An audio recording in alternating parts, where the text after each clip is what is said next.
All right, we're going to start. Welcome, everybody.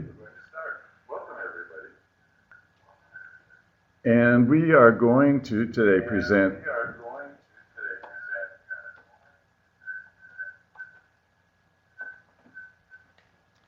the Arizona Age-Friendly Network.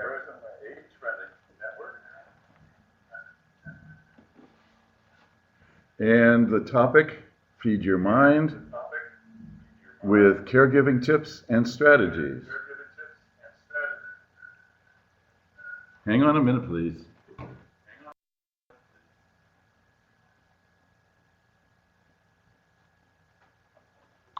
All right. I'm going to introduce you first to our presenters. First will be Regina Thibideau. Regina. Hi, this is Regina Thibideau. I am a Benevilla CARES Specialist and Caregiver Coach. Our second presenter is Lisa Minette. Lisa. Hi, I'm Minette, and I am the Director of Lucy Ann's Place Life Enrichment Program here at Benevilla. Thank you. First, a couple of housekeeping points. Make sure your computer speakers are on and turned up so that you can hear the audio. Obviously, if you're hearing me, your audio speakers are working. We do have the opportunity for you to send us questions and comments. In the lower right-hand corner of your screen, you should see the chat window. Please feel free to submit your questions as they occur to you. Do not wait till the end. When questions are responded to, they will be addressed as time permits. Should you have need for any technical assistance during the webinar, please shoot an email to rbrito@azmag.gov. And now we're going to start the presentation. Experts share in the series Caregiving Tips and Strategies. Hi, this is Lisa, and I'm just going to tell you a little bit about what Benevilla is and how we got to be. Benevilla was created as a not-for-profit organization in 1991 by a group of about 30 volunteers helping with errands and home services and a handful of employees. These citizens of the Sun City area were concerned that local services were not readily available to the community's residents. Their mission was to promote health and independence by providing supportive services to their neighbors.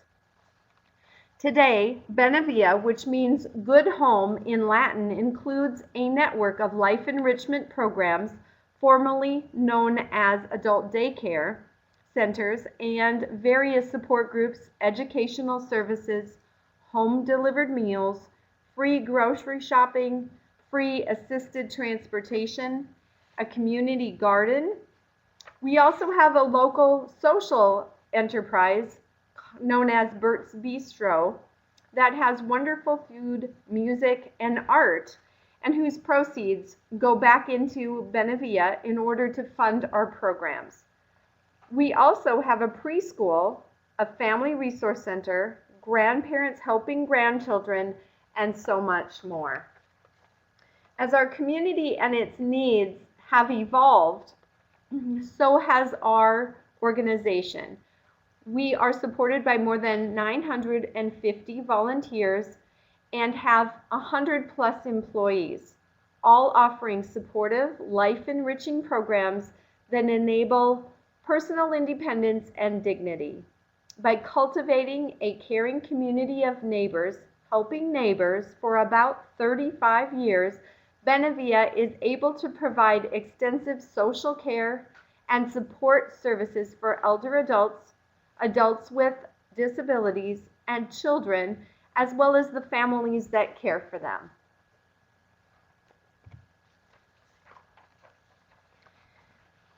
Benevilla has a wide range of services in our programming, and those include our 6 life enrichment programs, our caregiver support groups, of which we have 18, Benevilla CARES, which is our information and referral program, home services, home delivered meals, Family Resource Center, Social Cafe, which is Bert's Bistro, Wurtzy's Preschool, the Community Garden, and Memory Arts Bistro for the creative aging process. Life enrichment or adult day programs are for those who are maybe adults that need some supervision or health monitoring during the daytime and shouldn't be at home. Research shows that over 4,000 adult day programs are operating in the United States at this time. An average cost of care is about $75 a day, and most are accepting of different contracts such as the VA, Medicaid programs, and local funding, as well as private pay opportunities. Individuals who may seek assistance with personal care also might be someone that would frequent an adult day program that would give some assistance with activities of daily living, may need some assistance in the restroom and or medication management, and also the possibility of needing showers or that kind of activity throughout the day. A disabled adult who may benefit from some socialization and some activities, both developmentally delayed folks that are adults or persons who have maybe suffered a stroke or Parkinson's and are unable to get around without the use of a wheelchair or may need a walker or some sort, maybe not able to stay at home for themselves. And then also, life enrichment day service programs are beneficial to the family caregivers who may just need a break. They might just need to, and Regina, I think you can attest to this from being in your support groups. Maybe you want to share some of the fun things that they might be able to do, or some of the things that they might have to do during the time that their loved one would be at one of our programs. I think, hi everybody, this is Regina. I think one of the things that we all need to remember is that socialization for our loved ones is very important, but it's equally important for the caregiver. So taking your loved one to a life enrichment center or an adult day center not only benefits your loved one, but is a great benefit to you. And as a facilitator for many of our support groups, I hear caregivers so frequently forget to take care of themselves. And just understand that you will be a more effective caregiver when you take care of yourself. So make sure that you take some time to spend a morning with friends, go out for coffee, talk to folks on the telephone, stay connected. Remember to keep connected in your community yourself as well as for your loved one. Thank you for pointing that out, Lisa. You bet. Benevilla has life enrichment centers, and we've recently changed to having our name changed from an adult day program to life enrichment programs to make sure that people are aware that we are wanting to age in place and we want to have fun and we want to have good things to do. So this slide shows some of the fun things that we do at each of our locations. Lucy Ann's Place, which is where I'm the director, has early to moderate Alzheimer's and dementia members, and so they come on a daily basis and have fun, and we utilize things such as the arts, the music, therapy. We have pet therapy dogs. We just have an array of activities that the members can have as a way to start out a social day and have fun. Mary's Place is for the folks with moderate to late stage Alzheimer's and dementia. Restorative Life Enrichment Program is for folks that have suffered a stroke or Parkinson's, and they're specifically designed exercise programs in their program in order for them to gain strength and remain as active and able as they can. West Valley is a life enrichment program that focuses on folks in an area where there's a lot of younger people that are maybe the caregivers for their parents or older siblings. And so they have a wide array of folks that attend their program. And Helping Partners in Sun City and Peoria are two of our programs that work with folks with cognitive delays. And they are always out having fun and having a wonderful time. They have also started work with the group-supported employment part of our programming, where they're actually employed as Benevilla employees as well as being members. So we have a very fun and exciting array of centers that are available to folks in our area. Regina? Okay, our next slide is who is a caregiver? And I'm going to guess that most everybody who is listening in today is or has been or will be a caregiver. As it shows you on the slide, an individual providing care to a spouse, a parent, a member of extended family, or a friend can be a caregiver. But a caregiver is a general term. It also applies to those folks who are professionals. So perhaps a non-medical home care worker, a medical care worker, somebody who's working with hospice. Care may be provided in the home or down the block or across the country. I get a lot of caregivers whose families maybe live in another state, and yet that person in the other state is still calling, is anxious about their loved one, and actually they are considered a caregiver as well. It's just different locations and different roles, but they are caregivers too. And the next slide, please. Being a caregiver changes things. I think that both Lisa and I have had that experience. We've both been caregivers, and it changes the relationship that you have with your parent if all of a sudden a child has to become the caregiver. Traditional roles are that the parent was the caregiver, but once the child becomes a caregiver, it changes. It changes the relationship. The same thing for a spouse.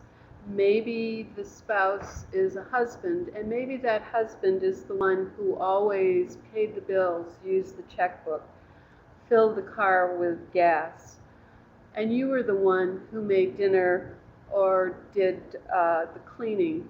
When those roles change, it becomes difficult for a man to have to think about preparing meals or perhaps bathing someone, doing the laundry. You're now providing care for the person who used to be your partner.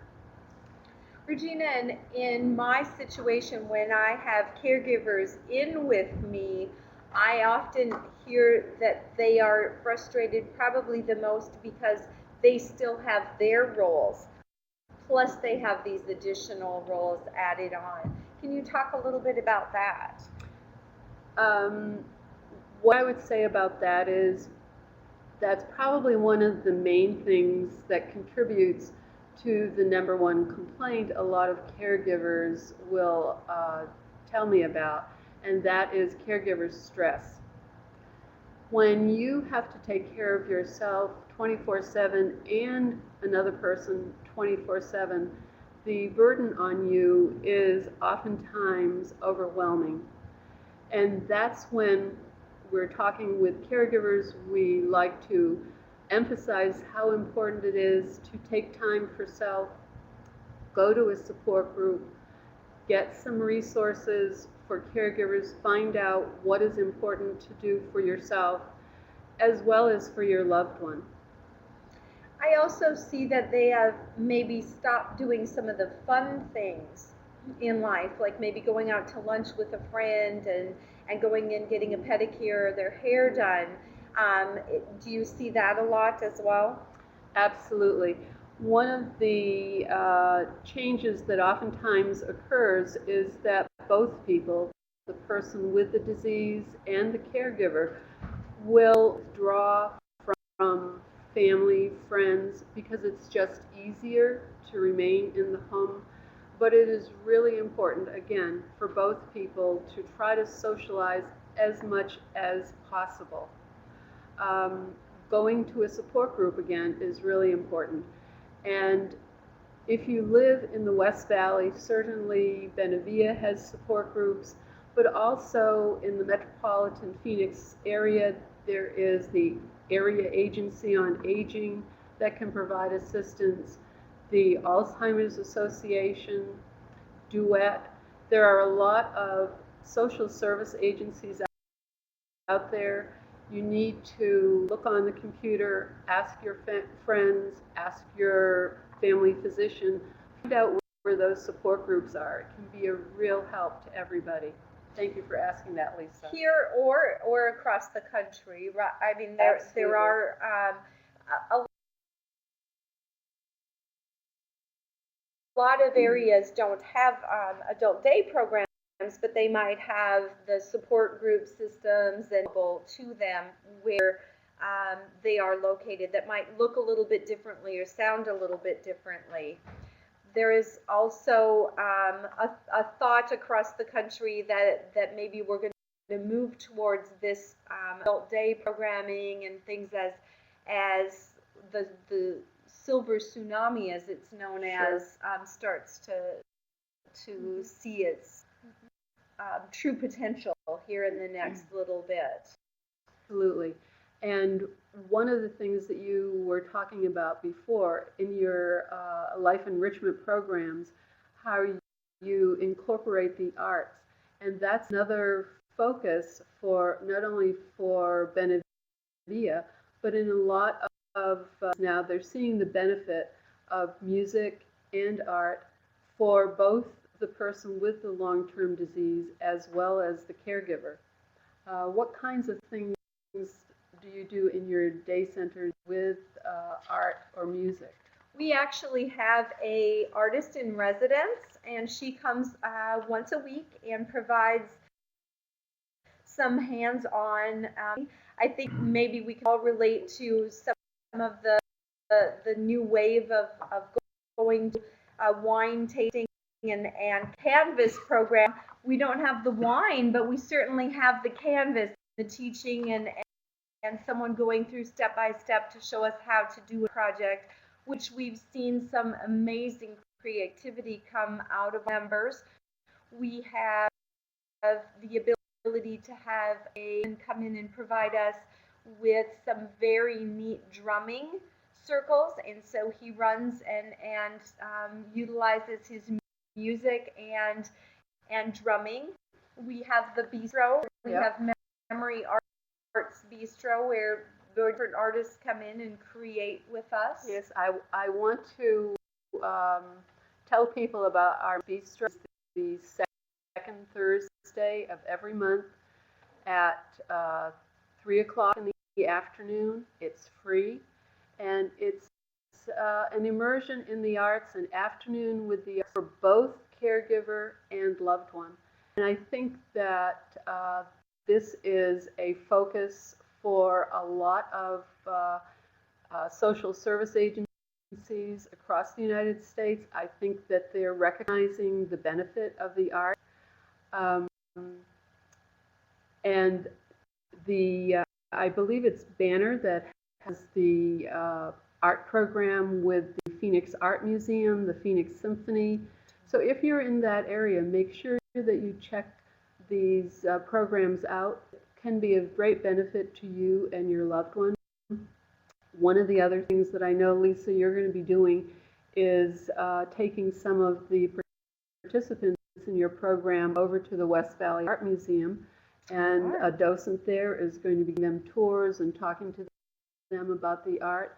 And even if someone does have a long-term illness, perhaps prevents them from getting to these places themselves, it certainly is an advantage to be able to join in and experience an art program like they have be at a West part Valley. of. And Yeah, be and be a part of it. Exactly. The one thing that I would like to have you touch base with a little bit, and I'm going to have a little bit of a discussion. I see a lot of my members being male, and that the wives are out seeking some of our services. Can you tell me why I'm seeing more men in the program and not as many ladies? Unfortunately, the statistic is that, especially with Alzheimer's, that more women get Alzheimer's than men. And I think also the reason that you're seeing more men in your programs is, unfortunately, it's the women who are seeking more help, and that maybe the men who are the caregivers are not asking for as much help because they believe that they should be doing it themselves. I hope that through education, through programs like this, through discussions, that people will feel more comfortable in seeking out some of the programs and some of the help that can really assist. One of the rules of caregiving is, if you have family, if you have friends, if you have neighbors who offer help to you, take their help, take their suggestions, take their recommendations, take their desire to help you, accept that help. It can really benefit you as well as your loved one. Awesome. Okay. The next slide talks about the impact of caregiving on caregivers, and we sort of have been talking about that already. The statistic that you will read at the beginning of this page is that 60% of caregivers will die before the one for whom they are providing that care. I know that that is a startling statistic, but sometimes it's important to realize that doing so much for this other person, you sometimes neglect yourself. Oftentimes, I would say. And do you see that in your day centers? Absolutely. I see caregivers who are on the brink because they're so frustrated, they're so overwhelmed, they don't know what to do anymore, they don't know which direction to go because they're so worn out. And so I do share this on every tour that I do, this statistic, because I am concerned about their health as much as I am concerned about the health of the one that would be coming to me as a potential member. Right. So why does this happen? It is because the caregiver is spending so much time on their loved one. They're making sure the loved one gets to the dentist. They're making sure that the loved one gets to the primary care physician. And oftentimes they will forego their own physical checkup with their primary care physician. When you are a healthy person and you need community, you need friends, you need those social contacts, as a caregiver, oftentimes, again, you see that as extra, you see that as surplus, that maybe it's something you don't have to do. And I think it's important for caregivers to realize that it is important. You do need to stay connected. Becoming isolated is not good for you, and therefore, ultimately, it's not good for the person for whom you are taking care. Another point on this sheet is that the relationship between the person who needs care and the caregiver changes dramatically, and I think we've talked about that. It happens when two people are partners and they share their life, if they're spouses, and then one becomes ill, just automatically you know that you have to take over some of the things that they were doing. But over a long period of time, and dementia and Alzheimer's can be a longer term illness, it can be wearing on the healthy caregiver. Therefore, again, it's really important to ask for help, whether that's family, friends, neighbors, or professional help. Make sure you look at some of the programs at the Area Agency on Aging. They have a SAIL program, they have respite programs.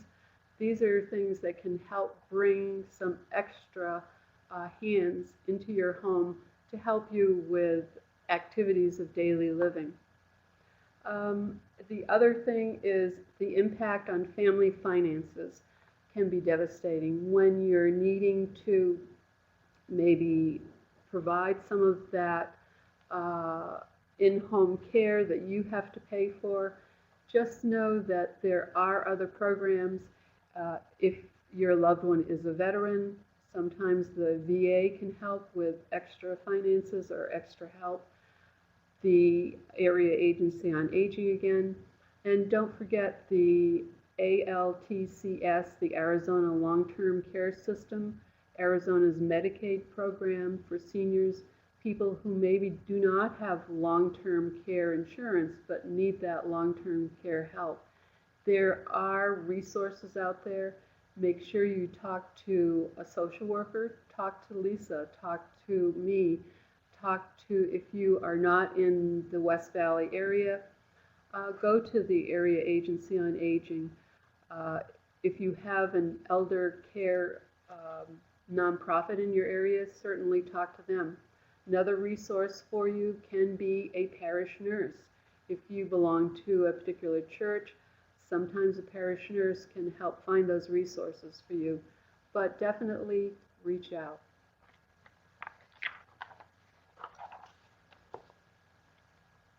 So, going to our next slide, what can caregivers do to decrease stress?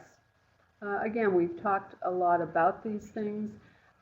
Utilizing services is one of the things that I often talk to caregivers about, because a lot of people don't know what kinds of services, what kind of extra help is out there. Certainly a day program like our life enrichment programs, in-home care, generally that's going to be non-medical in-home care, and there are many wonderful home care companies in the area. Temporary respite, that refers to placing your loved one in a group home or a facility, or having 24/7 in-home care if you need to go to a family wedding or you want to go to your high school reunion. Consider temporary respite. There are group homes, there are larger facilities. Most of them will allow you to place a loved one for a short period of time. And when I say short period of time, it can be a weekend, a week, or up to 30 days. After 30 days, it becomes more of a permanent placement. Long-term placement is also an option. If you are at the point where you physically cannot help your loved one, certainly long-term placement is an option.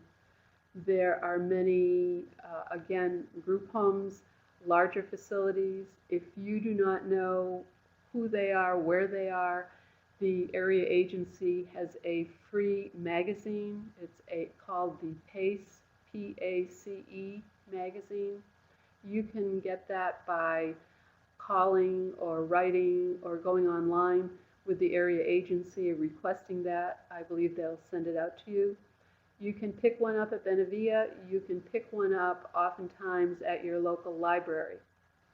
That PACE book will show you a cross-section of the different kinds of placement options you would have, whether it's group homes, memory care, assisted living, rehab, etc. So that's one place you can start. The other thing is there are many really good placement agencies. Those are agencies that will actually do an assessment with you of what your needs are, how much you want to spend, what kind of home you're hoping for, the location, and they will come out and take you to these places and help you make that decision if you're needing that long-term placement. And then finally on the list of utilizing services is hospice. If you don't know about hospice, call one of them. They're more than happy to come out, explain to you what their services are. And hospice isn't always just for end-of-life care. It is also comfort care. They also provide palliative care, which can provide an extra set of eyes and an extra pair of hands to help your loved one through their longer-term illness. So these are resources that are in our area that you need to take advantage of if you need that extra help. And again, going back to the category of taking care of yourself, exercise, always important. It can increase the endorphins that are going to help you cope with stressful situations. Laughing, wonderful. Rent a video, take one from the library. Watch silly programs, old Lucille Ball, Red Skelton. And obviously on this list is what we've been talking about frequently, socializing. Make sure you stay connected. Even being on the computer and joining in Facebook or Twitter, do Instagram on your telephone. It helps you stay connected. And make sure that you seek respite, not only for your loved one, but for yourself. I hope that helps. I think, too, going back to the top of that list about reading books and browsing the internet, I think we learn a lot from some of these really awesome books that have been written about being a caregiver and about what it means to have some of the diseases that your loved one might have. And it is really important to remember that, especially from my standpoint, I have the folks with dementia and Alzheimer's, and it's really hard for loved ones to understand why they aren't acting the same way as they were acting when they got married or 10 years ago or 5 years ago. And I think it's important to take the time to understand the disease process. Absolutely. And I might add here that in our caregiver support groups, one of the favorite books is called The 36-Hour Day. And a lot of the caregivers in the support groups use that as a reference book. Something happens and they can look into that book and see why or how often or what is happening. So I highly recommend the 36-Hour Day. I know that you can get it at the library as well as at a bookstore or online. Actually, it was a video, is the one about music, and it's Alive Inside. And that one is particularly good because it shows the effect of music on even the most incommunicative participant. So if you get a chance to view the video Alive Inside, I think you can probably look on Netflix or look for it at the library. I think there's even pieces of it on YouTube, aren't there? Okay. I think YouTube. you can even go on there and see, probably not the entirety. Mm-hmm. And then recently, Ask Alice came out. It was a book for years, and now it's recently come out on video as well.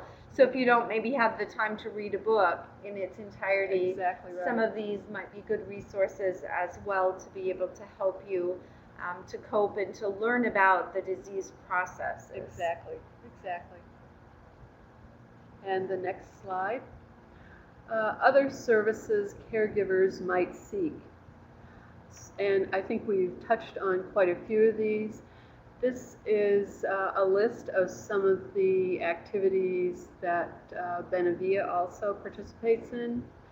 The caregiver support groups, our homebound grocery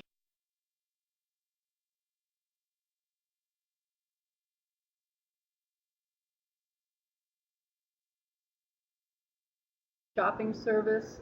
That means that a volunteer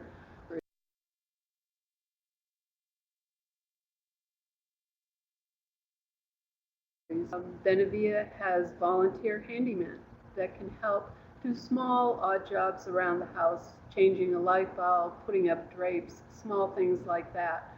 Certainly larger things like plumbing or electrical, oftentimes you need a professional for those.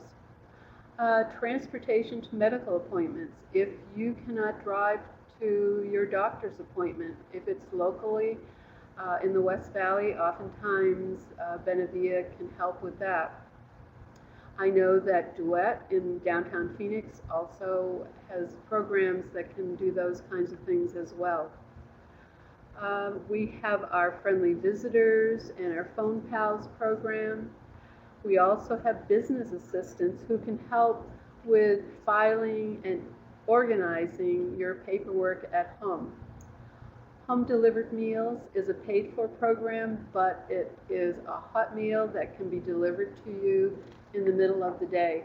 Many senior centers and other nonprofits will have a hot meal program. Definitely look into that if you think that's something that might benefit you. And our next slide.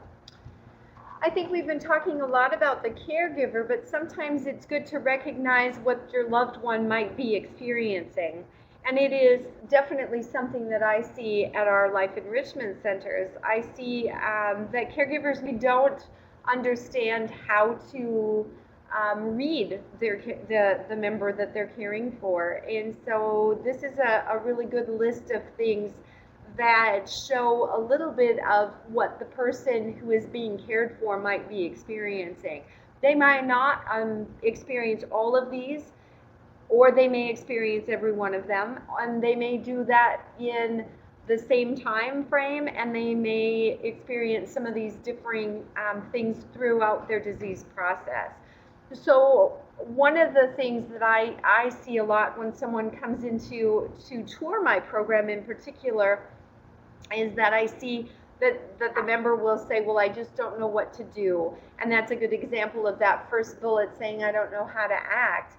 They really don't understand even what a day program looks like. They don't even understand why they would need to be here. And I think that's really important to understand, that they don't realize that they have maybe declined enough that they need some services.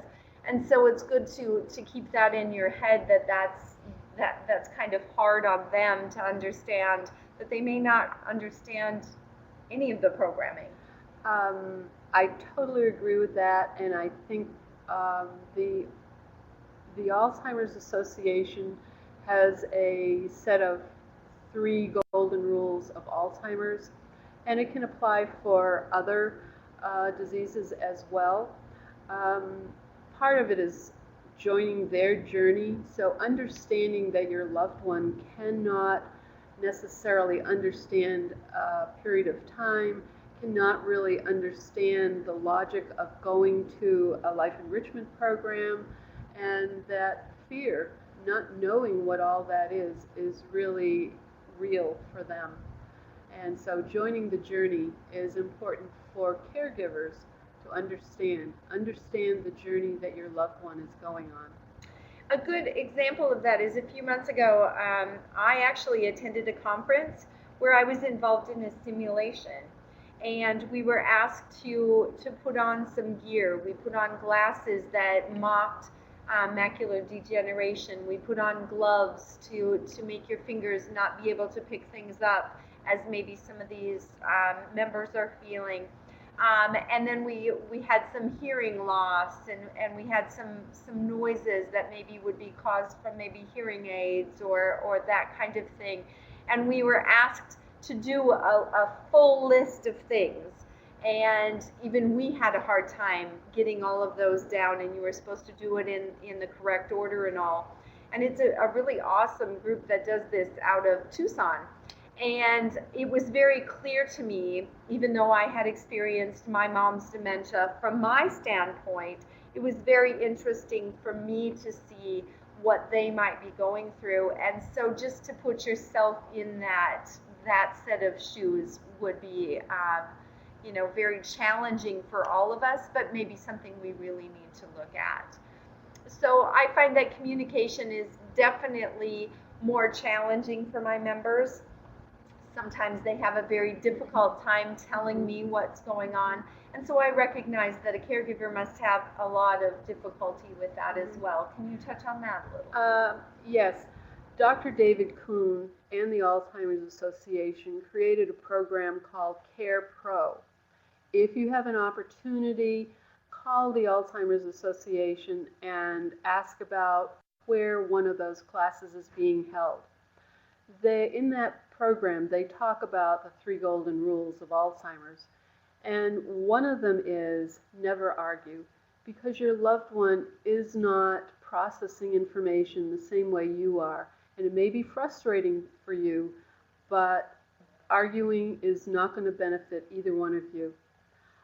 Oftentimes, your loved one will get focused on a particular item or a particular event and kind of obsess about it, go over and over and over.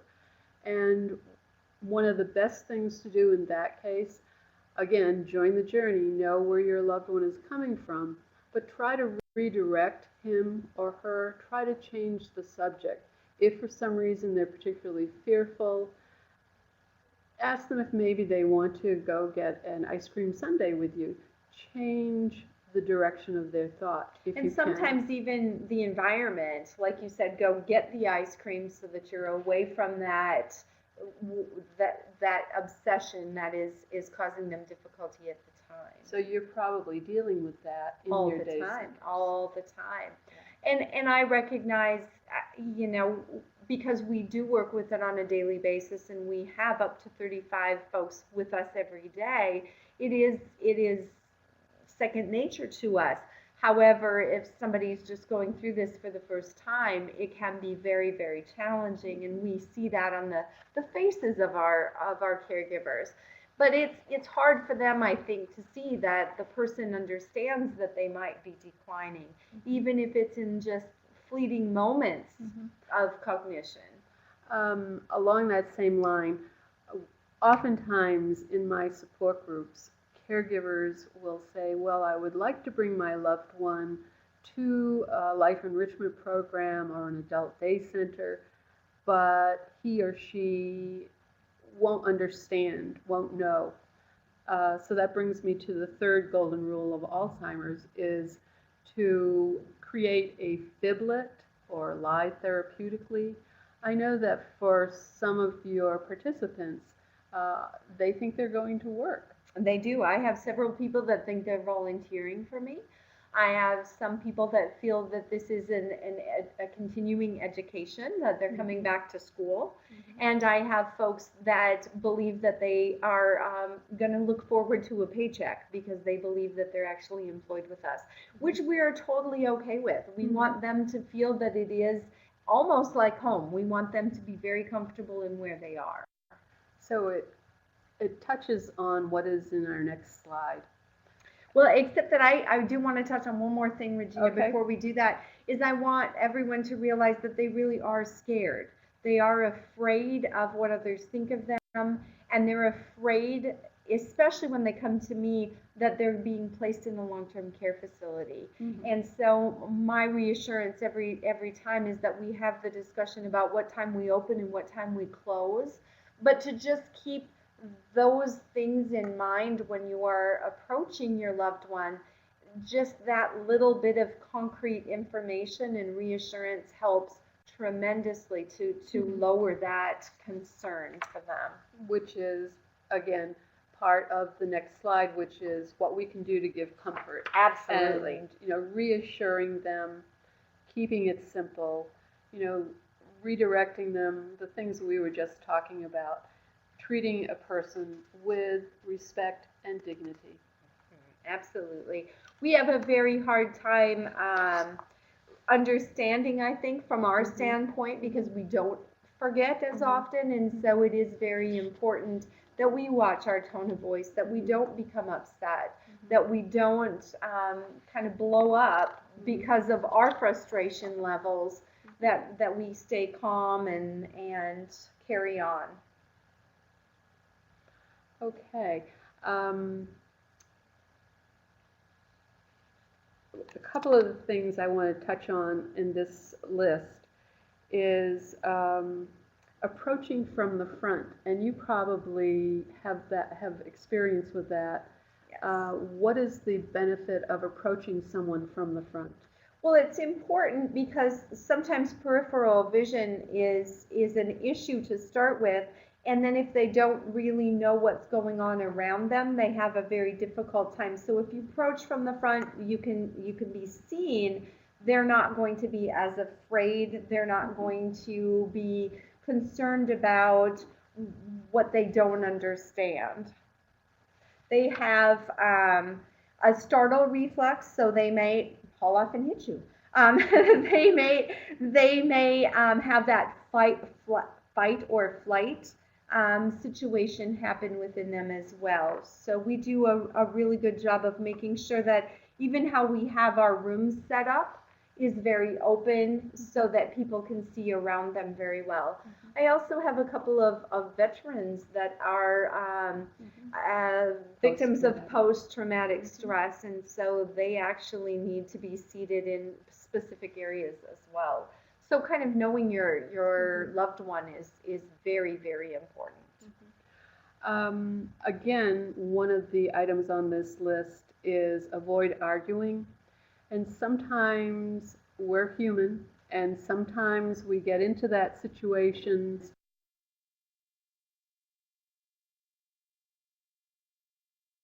just kind of going around and around. The caregiver does need to step away from that situation that is causing you frustration and causing difficulty with you and your loved one, even if it's for 5 minutes. If you just maybe walk around through the living room or the other rooms of the house and come back, oftentimes that's enough to kind of break that tension. So remember that. Back away if things are getting difficult. Absolutely. I see that we are close to our question and answer time, so if there are any questions. Okay. Let's see. I think I see one that says,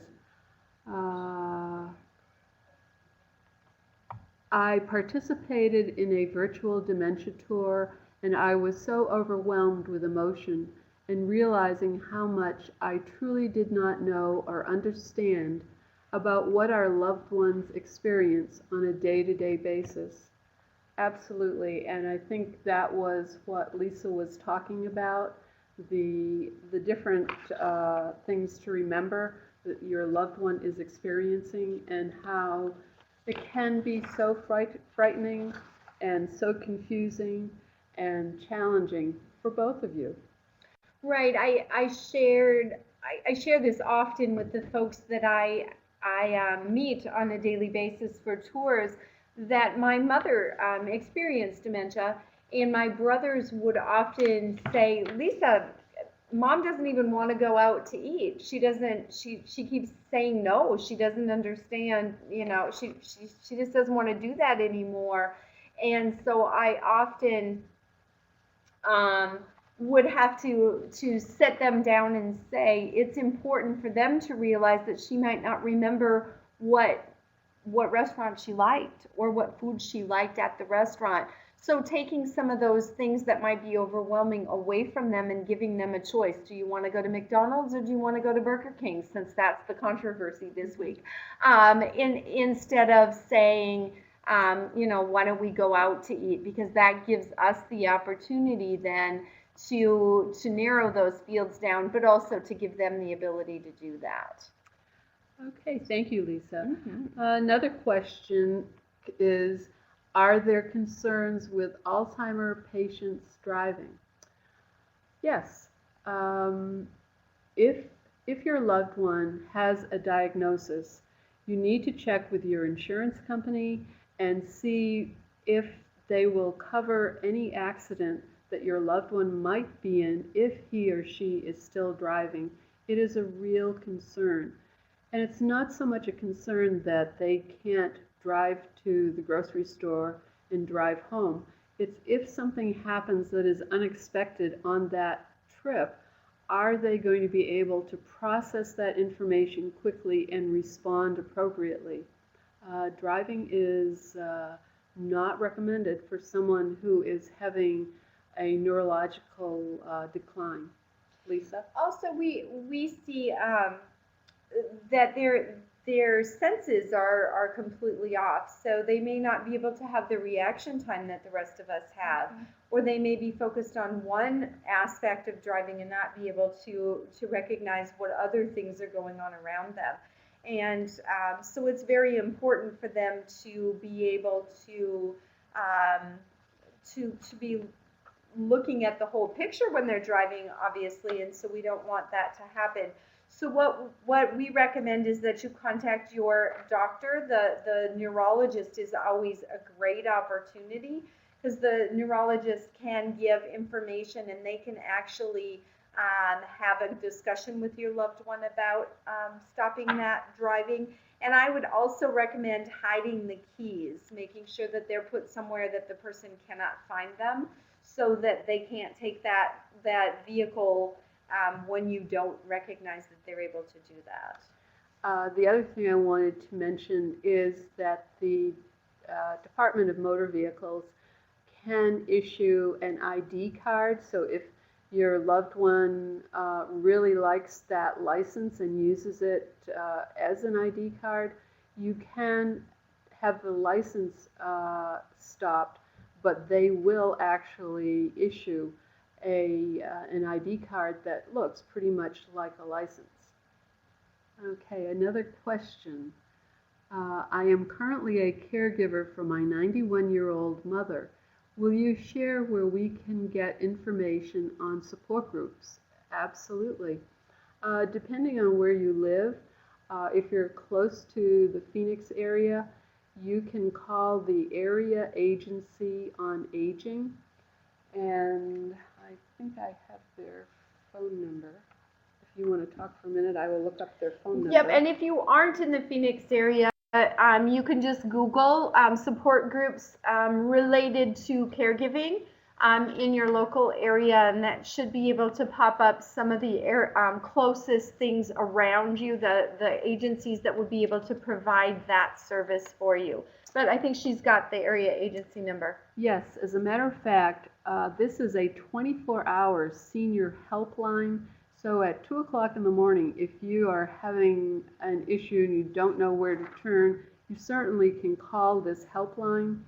But this is the line that you would call to find out about, from the area agency, what caregiver support groups might be in your area.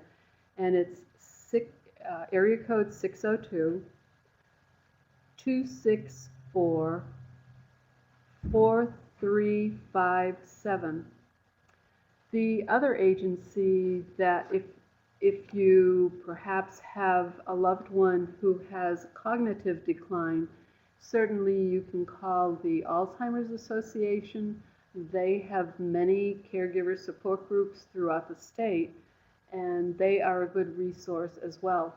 They also have a helpline, and you can call the Alzheimer's Association at 1-800-272-3900. That also is a 24-hour helpline. So if at 3 o'clock in the morning your loved one is up and thinks it's the middle of the day and you don't know what to do, you certainly can call them, and there is always a counselor online and you can talk with them. I hope that information helps you.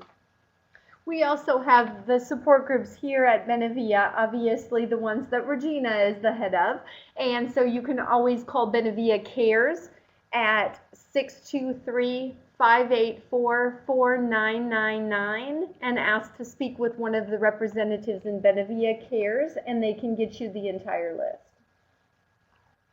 And also, if you're a computer person, you can go online and go to benevilla.org. Under our listings, you'll find the support groups, you'll find the life enrichment centers, you'll also find a caregiver blog.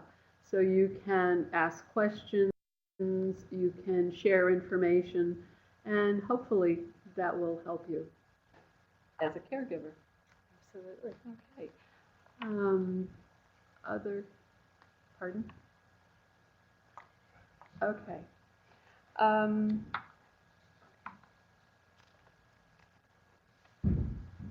So one of the most important things is to join that journey, respect your loved one, know too that you are a human being with needs and you need to take care of you, number one, because if something happens to you as a caregiver, it's happening to two people. It's happening to you and to your loved one. So don't forget to go for your annual checkups. Keep connected with friends. Try to get some exercise. All that is going to help you as well as your loved one. Remember to take advantage of friends or neighbors or family who want to help you. Accept assistance. It's really important. The other thing is there are companies that you can pay to come in and do some chores for you, to sit with your loved one. Again, the Area Agency on Aging is a great resource, as well as Benevilla. A lot of churches have programs. Check with your local church community and see what might be available.